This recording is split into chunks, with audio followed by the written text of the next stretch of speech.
it's your favorite Mission Girl, wannabe Jedi, and resident Disney freak, Caitlin. Happy Sunday, it's time for another vlog. And once again, we are in the midst of a little mini heat wave. It seems like for the past couple of weeks, from like Tuesday through Friday, it's been like nice, upper 70s, low 80s, breezy, nice, not too hot, not too cold, and then Saturday comes and God decides to crank up the thermostat for Michigan, and suddenly we're in like the upper 80s and 90s with lots of humidity, and it's just miserable. And it's like, I'm kind of hoping that for the Monday when we go down to Michigan's Adventure in a few weeks, yay, it's a little bit cooler, you know, upper 70s to mid 80s, not really humid, warm enough to go swimming, but not too warm enough that your clothing could set on fire and you might spontaneously combust.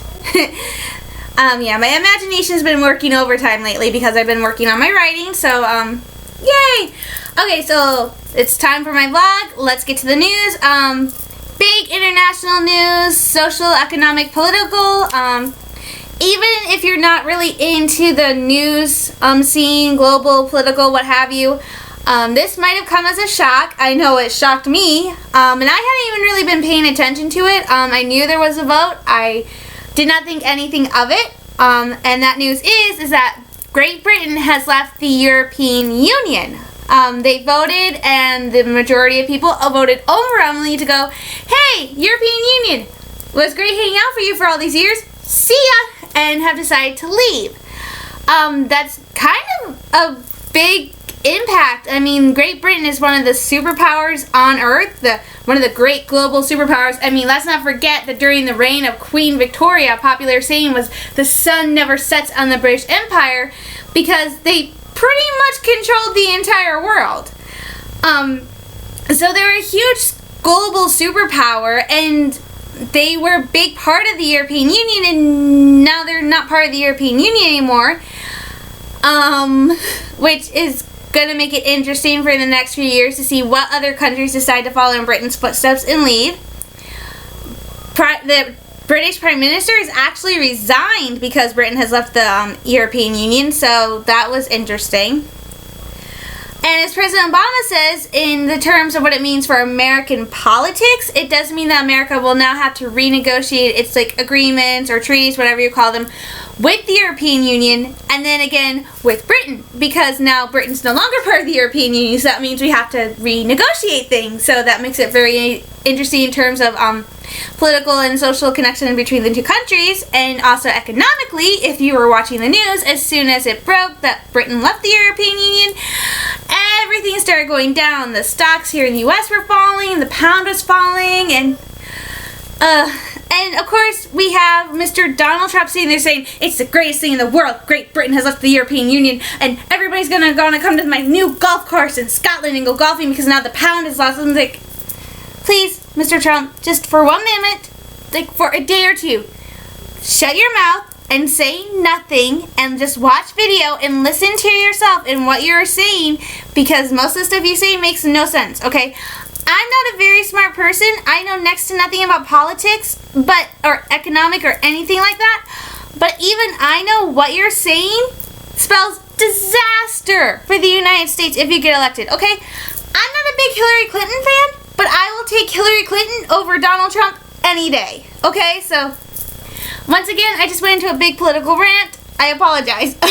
So, let's get on to happier news, and for this, we're going to head down south to Florida for some big news coming out of Epcot. Let's not forget Shanghai Disney World has also, Shanghai Disneyland, I don't remember if it's Disney World or Disneyland, I think it's Disneyland, has opened its gates. I've seen a few videos. It looks absolutely amazing, incredible. It's so interesting to think about.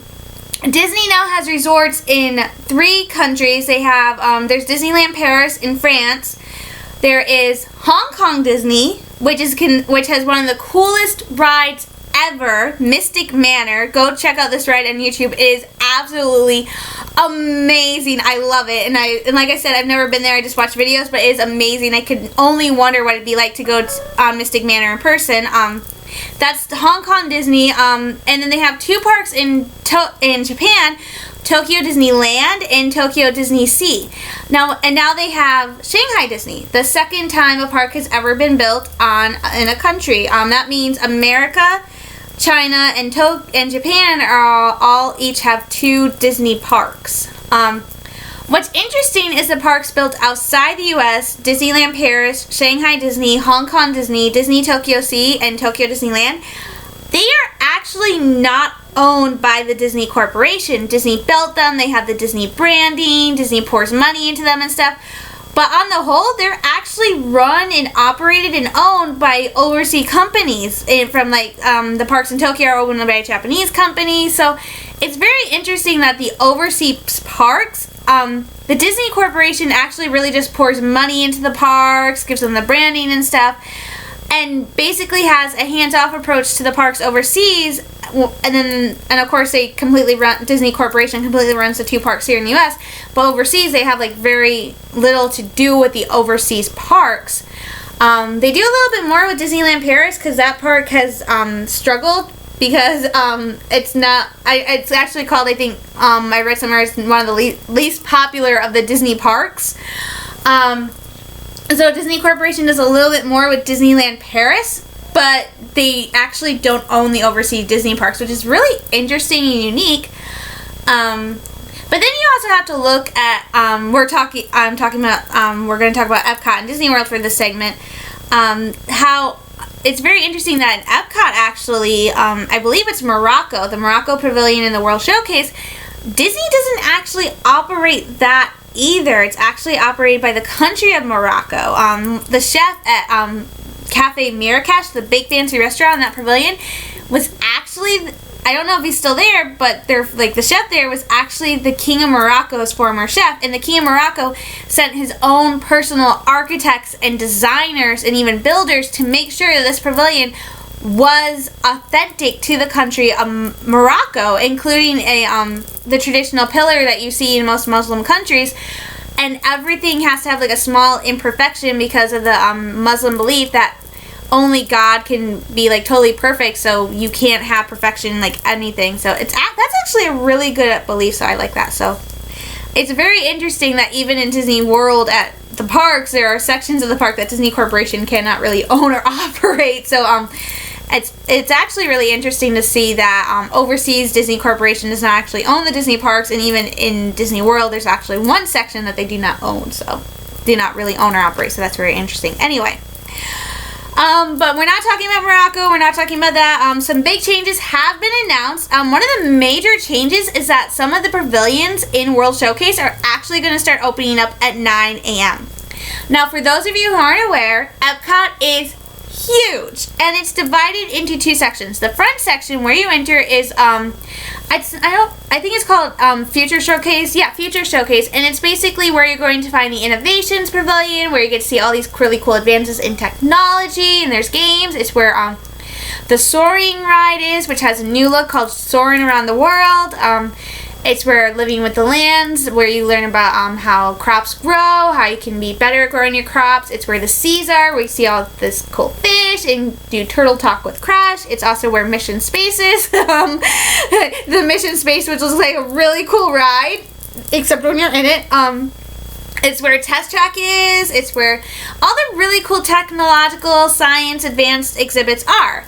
And then the other half is World Showcase, and that's where you have the pavilions. And I'm going to try to remember them all. I don't think I can. There is Norway, Canada, Germany, UK, America, Morocco, Mexico, and Japan. And I think that's it. I think there's only 8 pavilions. I think that's it. And plus a lot of little other cards representing Africa and smaller and other countries that don't have a pavilion. So it's divided into 2, and Future Showcase opens at 9 a.m. and then World Showcase opens usually about an hour later. That's when all the rides start. That's when all the attractions open. It's usually an hour later. But I guess 2 or 3 years ago, France. I forgot France. There's 9. There's France. I forgot France.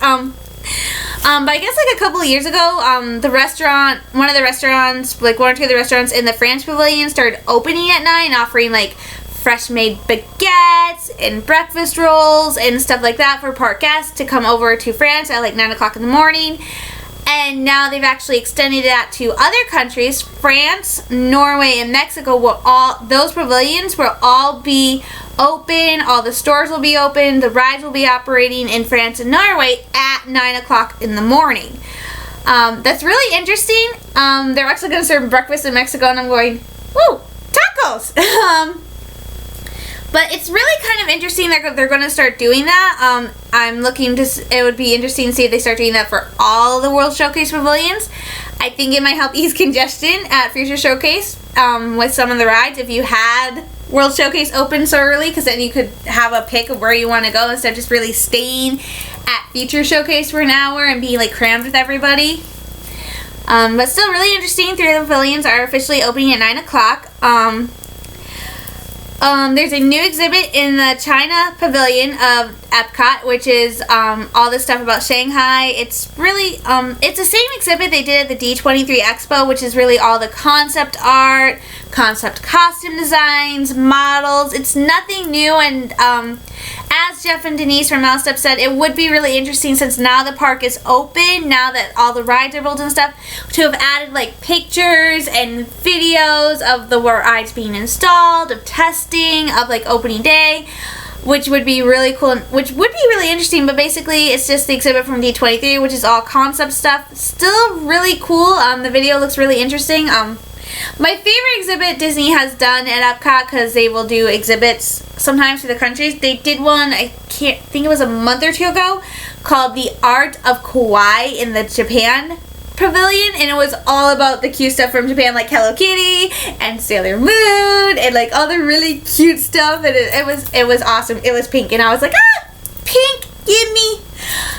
Anyway, but the biggest news coming out of Epcot, of course, is Frozen Ever After is officially opened! That's right, this ride that I thought was actually started being built last year, actually they started 2 years ago, so it's been really fast, has officially opened to the public. That's right, if you're still on a Frozen kick, you can now go to Norway and ride this new ride, Frozen Ever After. I've seen the POV videos. Oh my gosh, it looks amazing. It's really neat and cool and bright. Definitely different from Maelstrom. The coolest part of the Maelstrom ride was definitely when you went backwards in your boat and almost went over the edge of the waterfall, and then went forwards and went down a hill, and that was really the awesome part, and they kept that, so that was really cool. Definitely highly anticipated. If you saw the news, if you read any of the articles, you know that for the first couple days of Frozen Ever After was open, I still don't know if this is true, it might be, the wait in line to ride this new ride exceeded 5 hours. Okay, if I was down there, I would love to go on Frozen Ever After. I like Frozen. I think it's a cool movie. It'd be really interesting and fun to go on this ride. But as much as I love Frozen, I will not stand in a line for 5.5 hours to ride a ride that's barely like 3 minutes. I mean, seriously, you have to have a limit.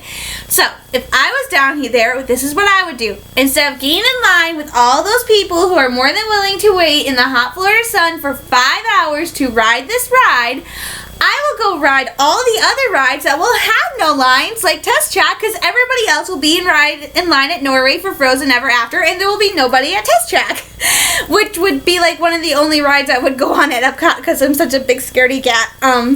I won't go on Soaring because I'm scared of heights, and I won't go on Mission Space because I don't want to have a heart attack or throw up. But I love going fast, so I would go on Test Track. So while everybody's at Frozen singing along with Olaf, I'm going to go be screaming my head off doing like 90-mile-an-hour hairpin turns, going, yay, woohoo, and doing that stuff. So all you idiots can go stand in line at Frozen Ever After. I'm going to go race cars.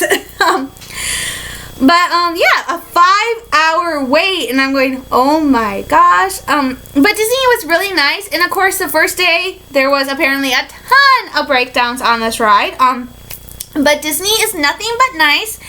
They had tables set up with ice water for guests. At several points during the day, they actually had actually had employees going up and down the line for Frozen, handing out those Mickey ice cream bars that are like $5 a piece in the stand for free. And I'm like, that might be the only reason I'd get in line, so I can get the Mickey ice cream bar, get my bar, and go, thank you, bye, and leave. So that was really nice of them.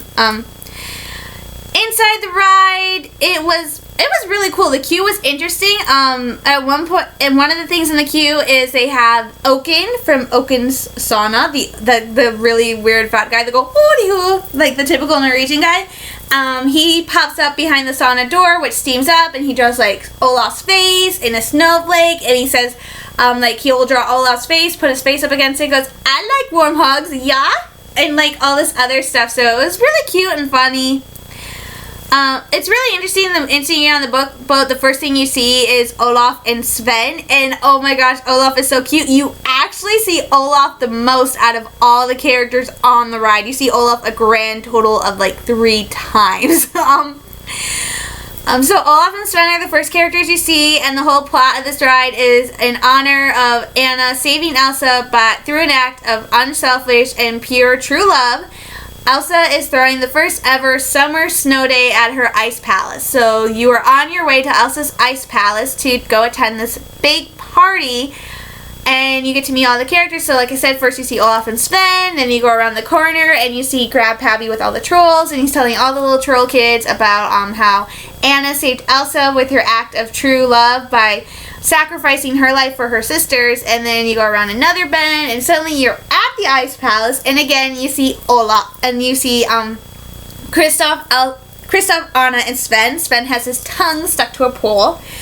Then you see Olaf again, and he starts singing like Let It Go, and then you come to like the climax of the ride, which is Elsa standing on like this LSD balcony, and she's singing Let It Go, and as she reaches that the big moment and let it go, your boat flies backward, and that's when you almost go over the waterfall, and you keep going, and then you see the Snuggies from Frozen Fever, and that's when your boat starts to turn to go down the other side, down the hill, and as you go down the hill, Marshmallow, the big giant snow monster from Frozen, pops up, and he growls, and as he growls, like steam, like fog pours out of his mouth, and you go down the hill and wind up in Arendelle, where it's summer, and the last scene of the ride is Olaf, Elsa, and Anna, and they're singing in summer.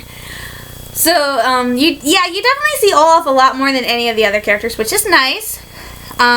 Quick note, the characters of Grandpappy and the little trolls, Anna, Elsa, and Kristoff, are all the new version of the audio animatronics Disney has come up with. These audio animatronics were first seen in the Seven Dwarfs Mine Train at Magic Kingdom. Now, they look like regular animatronics until you look at their faces. Instead of the faces being like animatronic with like the robot parts to like make them talk and stuff, the faces are actually projected on. So they're actually like, I don't remember if they're lit from behind or front or whatever, but they're actually projected on so that the faces give more range, so that they're able to do more range of emotion, they're able to look more realistic, more lifelike in the face. And okay, they're cool, they're neat. I really like seeing those new faces on the dwarfs in Seven Dwarfs Mine Train. It was really cool. It kind of got a little creepy factor seeing it on like Anna and Elsa. It was kind of weird seeing those new faces on them. I didn't mind it on Kristoff and the trolls. It was okay, but it's like on Anna and Elsa, it was really weird and different. I'm wondering if it's because they're human. Maybe those and because they were so highly animated, maybe those the new animatronic faces work better with characters that were originally like cartoon, not CGI, not live action. But I don't know, they're the new animatronics. They're kind of cool, but at the same time they're kind of creepy. So go look up Frozen Ever After on YouTube and be the judge. And if you watch the video, what do you guys think? Do you think Frozen Ever After is a great replacement? I will admit it does not really fit in well with the whole theme of Norway, but I don't know. So what do you guys think? If you guys go check out POV for Frozen Ever After. Tell me, what do you guys think of this new ride, or do you think they should have just updated Maelstrom and kept the old run? Let me know. Okay, on to Star Wars! Yay! I have new fabric. My mom, I told my mom I wanted to make ribbons for my hair. And I asked her she works at Walmart, and I asked her because if Walmart had any fat quarters or like Star Wars fabric, and she brought me home 4 fat quarters of 2 Star Wars fabric designs, and this is one of them, and it's basically like comic book covers. The other one is a print of the Falcon, X-Wings, and TIE Fighters. 2 of these, 2 of the quarters, one each of the fighter and the comics are going to be changed into like hair ribbons and stuff for my hair. And the other 2 I'm going to sew and stuff and make a pillow. Yay! Yay for trying to figure out how to sew. I'm not good at it, but yay, so I got some new fabric. I was also a bad girl, and I got an R2-D2 purse. Yes, I'm very bad, and I'm supposed to be saving money for my trip to Michigan's Adventure, and yet I just want to get more Star Wars stuff because Rebels is being released in August, and I want to go pick it up myself. And when I go pick it up myself, I want to go totally Star Wars out. And of course, Star Wars Celebration is coming up, so I want to go Star Wars out for any day I get off. Actually, I have the first day of Star Wars Celebration I have off, so I'm going to go totally Star Wars out for that. So yeah, so that's what I'm trying to do for trying to get like Star Wars out, because I can't afford to go full on cosplay. One, I'm not skillful enough to make a cosplay. A Jedi would be simple because you just really need robes and a cloak and done. But anything else would require a lot of time or a lot of money. And even if I was interested in joining the 501st and being part of the bad guys that do some good, again, there's that little problem of one, making Stormtrooper or Clone Trooper armor is so much more harder than even attempting a Senator's outfit. And 2, I found a complete Stormtrooper cosplay outfit on ThinkGeek.com, and it was like $2,227. Yeah, so I basically make my own Star Wars outfit, and I have my shirt with the blueprints and the Jedi Order logo on it, and I wear like a skirt or a short skirt with leggings or shorts, and I wear my lace sneakers because they seem really Star Warsy to me because they're lace, and I don't know if I'm going to get Star Wars socks yet. I should actually have Star Wars socks, so I'm good there. And I have, of course, my charm bracelet with R2-D2 and my Starbird and the Jedi Order logo on it as well, which is now sideways. There we go. I got that. And I have ribbons, and I will now have a R2-D2 purse, and today I'm getting a BB-8 wallet. Yeah, I obviously have an issue, but that's okay. So I'm doing my Star Wars stuff, and I hope to have it all done for the first day of Star Wars Celebration, because I actually have that day off. Yay me! But I have to work till 7:30 on the second day, which sucks. And the third day I'll be too busy packing because I go to Michigan's Adventure that Monday. So, but in terms of Star Wars Celebration, they have released the official schedule so far for it, and I'm kind of bummed because the day they do the Rebel stuff is the day that I'm gonna be at work. Okay, so here's the schedule as it stands right now for Star Wars Celebration London. Friday, July 15th, will kick off with an hour with Mark Hamill from 11:30 to 12:30. Start your celebration weekend off in the best possible way by spending time with the Jedi Master himself. Mark Hamill will chat with the audience, answer questions, and tell stories from his years in entertainment and from his point of view, portraying the pivotal character of Luke Skywalker in the Star Wars universe. And then the biggest one will be the Rogue One: A Star Wars Story, and that is from they have it in military time on my tablet, so I'm not really sure. Let's see. 1 is 13, 2 is 14. Okay, from 4 to 5, it'll be Rogue One: A Star Wars Story. Secret mission? What plans? What are you talking about? Find out when Gareth Edwards, director of the upcoming Rogue One: A Star Wars Story, joins Lucasfilm president Kathleen Kennedy and some special guests for a revealing Can't Miss Rogue One panel. And then from 18 to 1930 will be Star Wars Celebration Europe Cosplay Championship. Enjoy the best cosplay in the galaxy live on the Celebration stage. The judges will include Dave Filoni, executive producer of Star Wars Rebels, and Steve Sansweet, the owner of Rancho Obi-Wan. And then from 2030 to 23, they will be screening Star Wars: A New Hope, the story that started the theatrical saga of Star Wars, as well as the most recent epic movie for the big screen, will play for fans at Celebration Europe Friday and Saturday evenings. Tonight, relive the excitement of seeing Star Wars: A New Hope in a theater surrounded by your fellow fans. Bring your lightsaber and get ready to cheer for your heroes and boo the Dark Lord of the Sith, Darth Vader. Or perhaps cheer for Darth Vader if you lean toward the dark side. Then Saturday, July 16th, the first panel of the day from noon to 1 o'clock will be The Creatures, Droids, and Aliens of Star Wars The Force Awakens. Take a deep dive into the Pinewood Studio-based Star Wars Creature Shop, where creative supervisor Neil Scanlon and team designed and built every alien, beast, and droid from Star Wars The Force Awakens. Step by step, the process of crafting amazing creatures and droids like Maz Kanata, BB-8, the Logo Beast, Unkar Plutt, and Supreme Leader Snoke, which would be really interesting to see, will be explored, from design and sculpting to fabrication, animatronics to painting and puppeteering. The panel will accumulate in a live demo of one of the Creature Shop's incredible Star Wars creatures. So that's characters. So that's actually would be interesting. I would actually really like to go and see, because the first thing I think about when I think of Snoke from Force Awakens is I go, what the heck happened to him? Because he has like a giant hole in his head and he's like scarred and beat up, and I'm like, wow. What did he do? Someone didn't want him to live. They look like they tried to beat the tar out of him. Then Anthony Daniels, Without Protocol, will be talking from 2 to 3 o'clock. It's always bright and shiny when our favorite protocol droid takes the stage. Don't miss Anthony Daniels, the human behind C-3PO. Expect the unexpected as Daniels and host Warwick Davis, who I think played Wicket, I'm not sure, have a marvelous time, sometimes at the expense of unsuspecting audience members. And here's the reason why I am so upset that I have to work Saturday.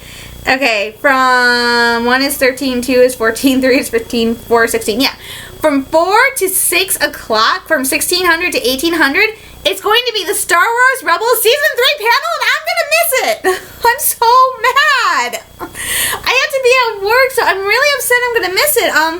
Still recovering from the epic Star Wars Rebels Season 2 finale? Feel like you have more questions than answers about what the future holds for the crew of the Ghost? Fear not. Star Wars Rebels executive producer and supervising director Dave Filoni will be joined by special guests to share highly guarded sneak peeks at what's to come in Star Wars Rebels Season 3, including a screening of the first 2 episodes. 1, I wish I was there, and 2, dang it, I have to work Saturday night, so if they live stream it, I don't get to see it. Damn it. I mean, dang it, I'm so upset. And then from 1900 to 2000, they're doing Meet the Creators, the mind behind EA Star Wars games. Join us for a roundtable discussion about what it's like to create Star Wars games.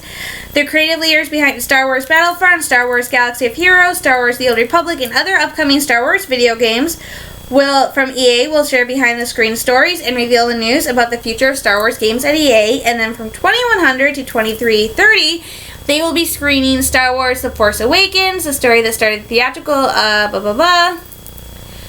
Then Sunday, July 17th, which is the final day, from 11 to noon, it will be Carrie Fisher, The Princess Diaries. Buckle up, our favorite princess is coming, and she will certainly have something to say.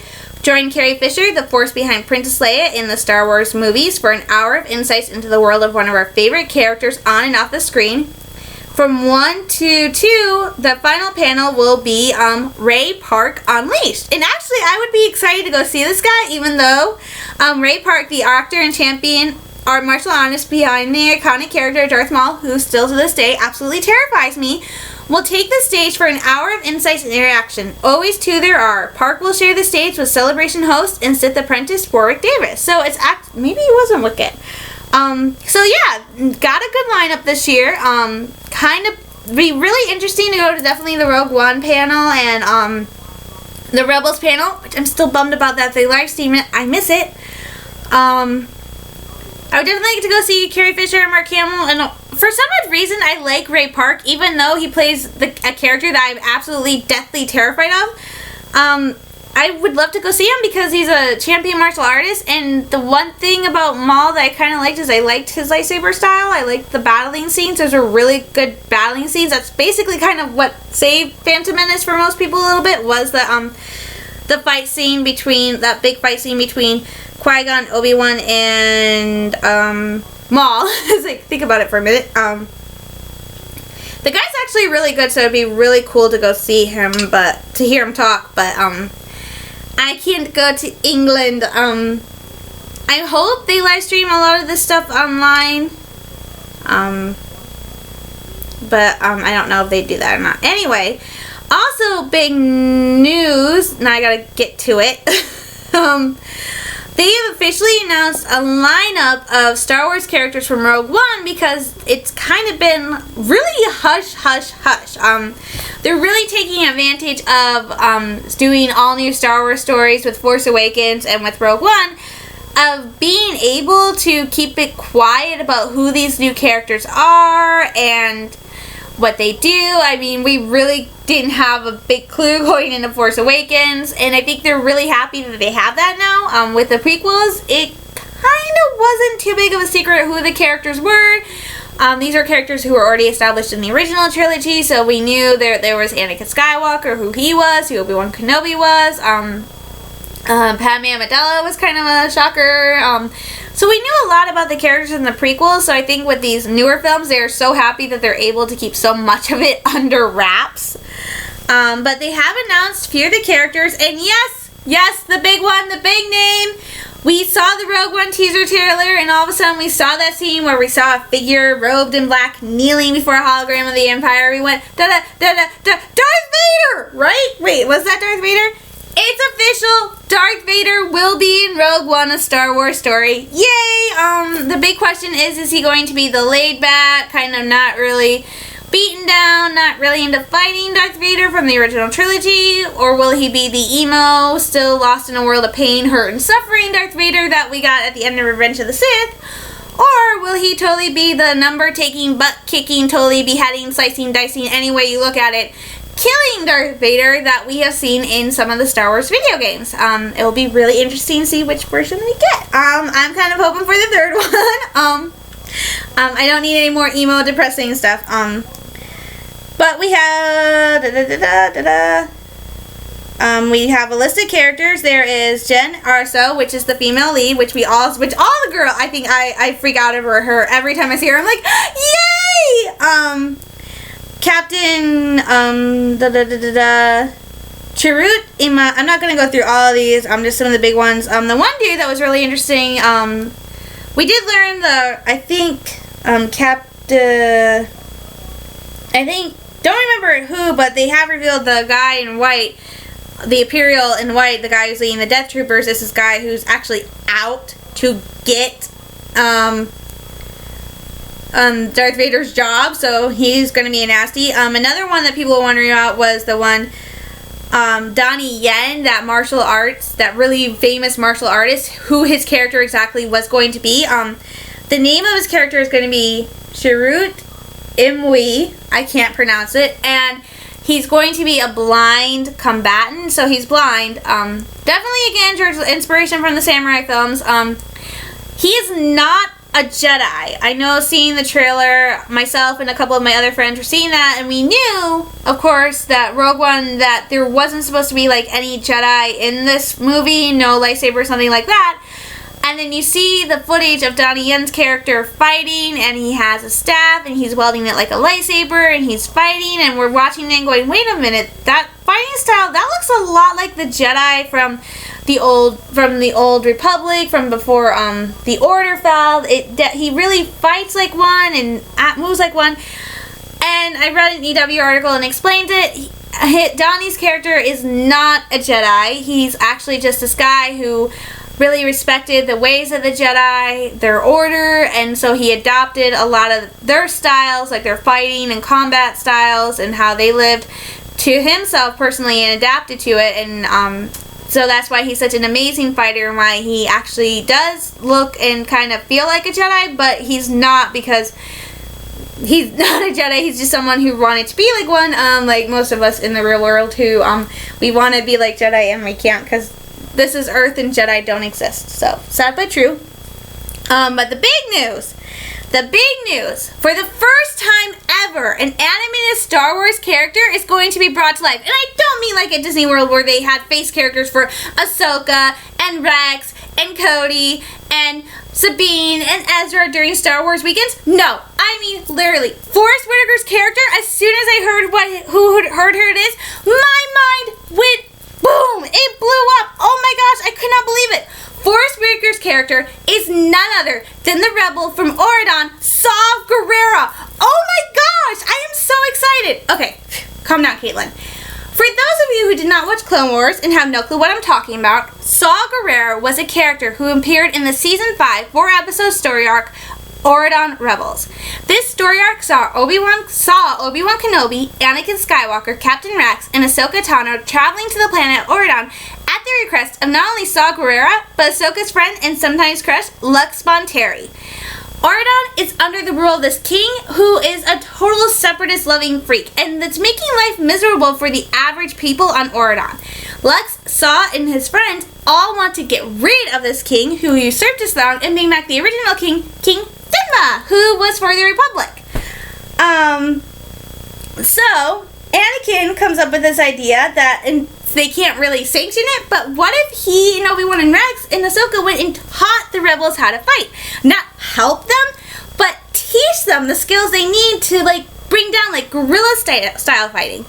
And it's like, the council and Obi-Wan are like, do we really want to do that? Do we really want to teach these rebels, these insurgents, these skills that they could later turn around and use on the government? And of course, Anakin says they're not rebels, they're freedom fighters. So that was really cool. But in the end, they go, and it becomes an Ahsoka story arc because eventually Anakin, Obi-Wan, and Rex leave, but they leave Ahsoka to keep an eye on it, and her rule is she can watch the rebels, she can help the rebels, she can't get involved with their battles, she can't become personally involved. Yeah, can we just take a second and remember who exactly her Jedi Master was, and who his Master was, and who his Master was, and just see a long line of that doesn't work. Because in the end, she does get personally involved, and but it all turns out great. And Saw Gerrera was this big, huge character. His sister, oh my gosh, I can't remember his sister's name. I remember Saw Gerrera because he was this huge, loudmouth character. He was like out there. He was no holds bar. Let's do it. Let's get it done now. Let's go in there hard. Let's do everything wrong. Pretty much. Let's do everything we're not supposed to do, because if we do everything we're not supposed to do, we could win. So let's just go in there wild, reckless, and just tear things up, tear things apart, and somehow in the midst, just get everything back to the way it was. So he's like wild, brass, tough, a leader, but it's kind of sad because his sister, I can't remember her name. I really can't. Now it's going to bug me like crazy that I can't remember her name. She became the leader of the rebellion. Tragically, at the end of the episode arc, spoiler, she dies, and Saw feels incredibly guilty because Ahsoka was trying to save her from falling off a cliff. He shot down a battle droid who got hit. He shot at a battle droid who was the one who knocked his sister off the cliff, and then something happened. Ahsoka went to save her. Ahsoka got shot and dropped her. So he feels pretty guilty. But again, it was interesting because in the behind the scenes episode, they talk about how the Auradon story arc, how this group of freedom fighters or rebels, come on, they were rebels, how they were laying the groundwork for the future of the rebellion that will eventually be created and rise up against the evil Emperor Palpatine. So it's really interesting seeing that, and also knowing that for this little cell of rebels, they were actually trained by two of the greatest Jedi, one of the greatest Jedi Masters ever, a really great Jedi Knight who later went cuckoo banana bonkers and became evil. But still, it's so cool to see that in Clone Wars, watching the episode, seeing the groundwork for the rebellion, watching Rebels, and seeing that rebellion grow stronger, grow bigger, grow bolder, grow braver, and then seeing that all come to fruition during the original trilogy, and now we all have Rogue One and Star Wars story where we see that growing movement even more. And so Saw Gerrera is part of the rebellion. He's going to be in this movie. He's a big character, and according to Lucasfilm President Kathleen Kennedy, she says we should, for Saw Gerrera, consider him a kind of battered veteran who leads a band of rebel extremists. He's on the fringe of the Rebel Alliance, even they are a little concerned about him. So he's actually the rebel who's too rebellious for the rebellion. And he will be the first character like I said, the first character from an anime is Star Wars Stowe, who will be your crate. Okay, here's the official summary if you guys are curious. Saw Gerrera, played by Forrest Whitaker in Rogue One, originally debuted in A War on Two Fronts, the first installment of four-part episode arc of Star Wars The Clone Wars. Voiced by Andrew Cassino, Saw helped lead a rebellion against a separatist droid occupation of his home planet Onderon, which when I first saw the episode, I thought it was Alderaan, and went, wait, that's not right. Onderon, and along with his insurgent group, received training and fought alongside Anakin Skywalker, Ahsoka Tano, and Obi-Wan Kenobi. He was tough, a natural leader, and essentially laid the groundwork for what would become the rebellion. Rogue One finds him years later, and it appears Saw is only growing more hardened and grim, his methods more extreme. So obviously Saw kind of saw what happened on his home planet, and now sees that in the Empire, and it's not making him too happy. So yeah, Saw's gonna be in Rogue One. So all of a sudden this movie's going, yay! But Saw Gerrera is back, and I'm excited to see him. It will definitely be really, really interesting to see him, and so yay. So yes, Darth Vader will be in Rogue One, and yay, Saw's back. Maybe this means we'll get to see Saw Gerrera again in Star Wars Rebels. That would be really cool. So yeah, the rebel too rebellious for the rebellion. My brother thinks it's where they're getting the title Rogue One from. Originally we thought it was going to be about the X-Wing Squadron, Rogue Squadron, but now we're thinking more it has to deal with this band of rebels within the rebellion who are too rebellious for the rebellion. So it's I'm excited about it. I can't wait to see it. But anyway, that's another vlog. Oh my gosh, I can't believe it. I am so sorry. 41. Oh. I promise next week I will do a shorter one. There's no big Star Wars news, no big Disney news. The only thing I'll talk about next week is I'll wish happy birthday to America, because I'll be doing the vlog on July 4th. And also, excuse me, I'll probably talk about my new favorite show, not When Calls the Heart. I'm waiting for When Calls the Heart to come back on.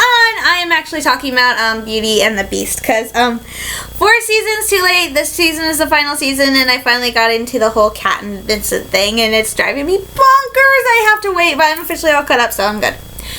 So yeah, this is another vlog. So I'm your favorite Michigan girl, wannabe Jedi, and resident Disney freak Caitlin. I hope you guys enjoyed this. Thanks for sticking with me. I'll see you guys next Monday on the 4th of July. Don't forget to get some fireworks and bake those birthday cakes for America. I'll talk with you guys later. Stay safe, stay cool, and as always, may the Force be with you.